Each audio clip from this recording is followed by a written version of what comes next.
Hey, welcome to the Texas Football Talk. I'm your host, Jeremy Lockby, once again joined by my brother Clint in this episode, talking tight ends, led by new tight end head coach, tight end and assistant head coach, Jeff Banks. How you doing, brother?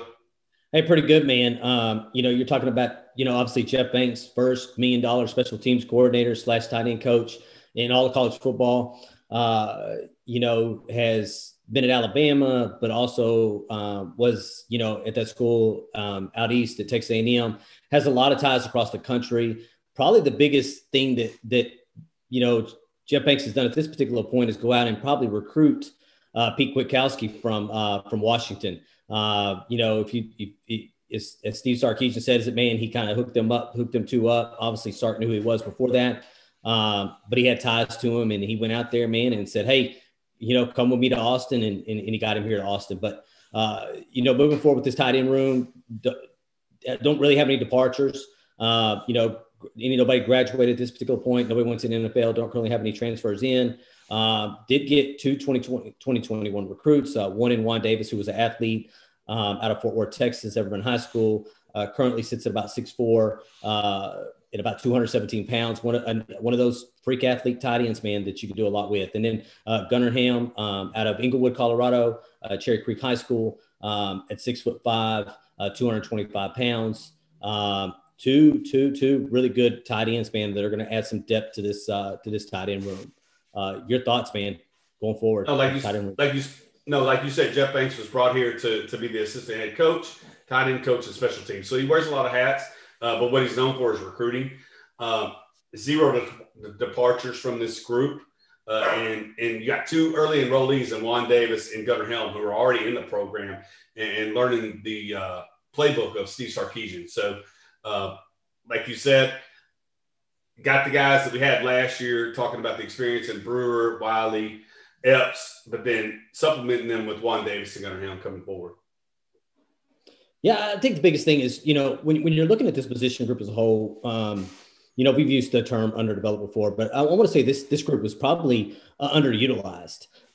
We had gone back, if you go back and you look at some of the games that we did, post games that we've done, pre-games we did, really going into that Red River rivalry game with Oklahoma, you'd already kind of seen what Iowa State did with their big tight ends to Oklahoma, weeks prior to you playing them. And it felt like we were just not using our strengths, and I know you'll get into, obviously 12 personnel, using them as jumbo slots, pushing them out as wide receivers, using them as really, red zone threats.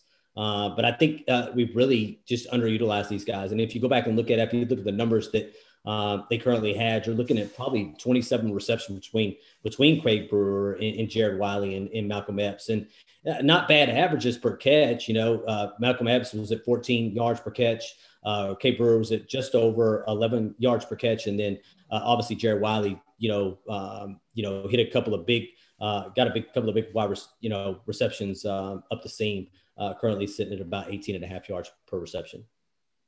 And you're absolutely right. Like we talked about it pre-show here, and we talked about it pre-game back before the Red River Showdown. The ability to use Malcolm Epps and Jared Wiley in the slot while at the same time having Brennan Eagles and or a Jordan Whittington or a Josh Moore, like in multiple different sets, whether you use them as a conventional tight end set, an H-back and or a jumbo slot. What you had to do was pick on Oklahoma's lack of size in the secondary and create those matchups where, like you said, in the red zone, it's a jump ball over now transferred Bradley House when he's 5'7" and they're playing free safety for them. You had to put Malcolm Epps or Jared Wiley. And like you said, I think we underutilized that position.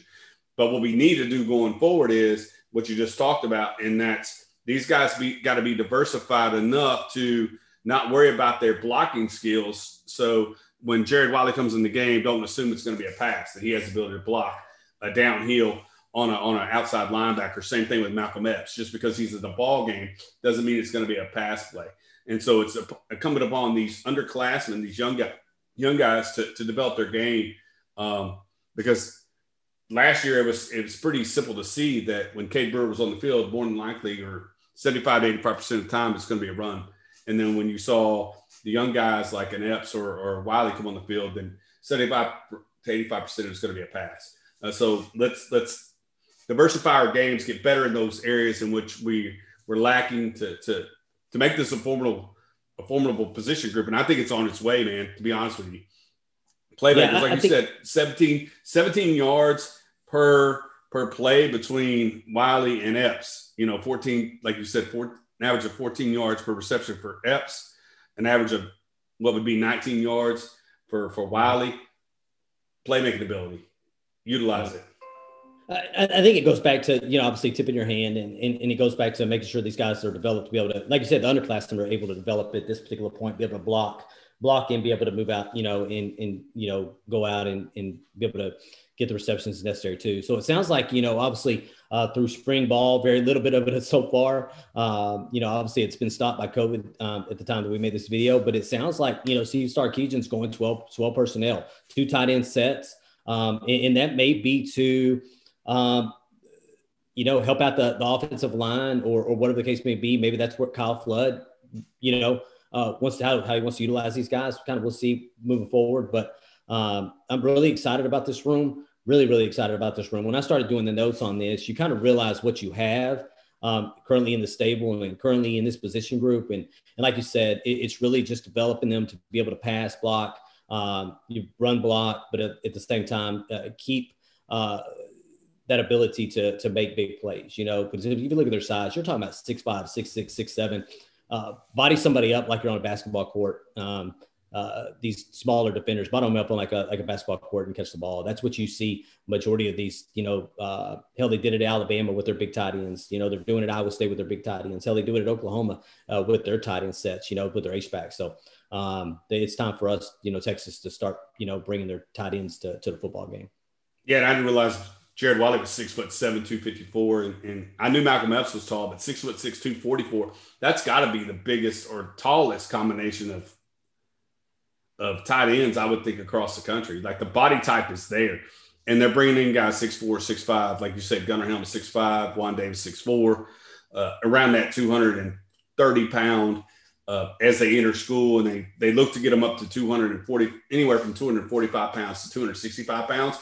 But again, that responsibility is that outside linebacker, defensive end on run plays, and then getting out and creating disadvantages with the secondary. Like Epps has shown the ability to do, and Wiley's shown the ability to do over their careers.